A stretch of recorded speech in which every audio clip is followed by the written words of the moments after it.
Keogh and Nathan Pitt had just tried to snatch a phone from a 16-year-old boy when they saw a 19-year-old player walking through the centre of Exeter with her mother.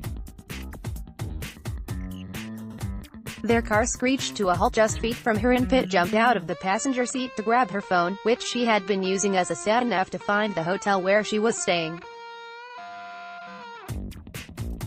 The robbers drove off but got lost in Exeter's one-way system and were followed by a police car when they went through a pedestrianised area of the high street, which was packed with young people attending an outdoor music event.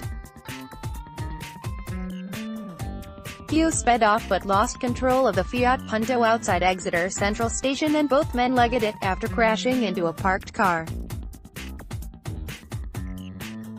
They had drunk vodka and smoked crack as they drove from Northampton to Cornwall and stopped off in Exeter to commit the robbery so they could restock. Keogh initiated the first attempted robbery of a 16-year-old boy by driving onto the pavement at the edge of the Princess shopping centre and stopping next to the bench where he was sitting with his girlfriend. The men demanded cigarettes and Pitt then jumped out and tried to grab the boy's phone while punching him in the face. They reversed away empty-handed but within a minute they spotted Miss Garshong, who was walking with a suitcase in Southernhay, having just arrived at the nearby bus station. Every part of the incident on the night of October 2 last year was caught on CCTV, including the final moments when they crashed outside the station and fled on foot. Keogh, aged 29, of Rochester Road, Northampton, denied attempted robbery and robbery but was found guilty by a jury at Exeter Crown Court.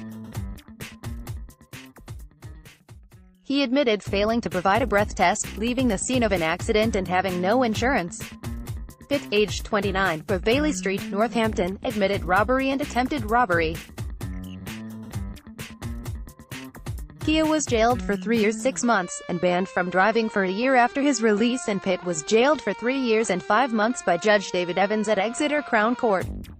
He told them, "It is likely you came to Exeter because you wanted more drink or drugs. You were low on cash and were looking for someone to rob.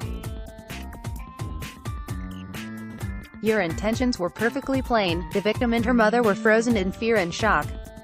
"You two were acting as a team and both under the influence of intoxicants. There may not have been pre-planning of the specific offenses but there was distinct premeditation." Mr. Richard Crabb, for Keogh, said he has a partner and 3 young children and had been led into the enterprise by Pitt. Mr. Peter Coombe, for Pitt, said he works as a builder and has used his time in prison since his arrest in October to get off drugs and take courses, which will enable him to stay out of trouble when he is released.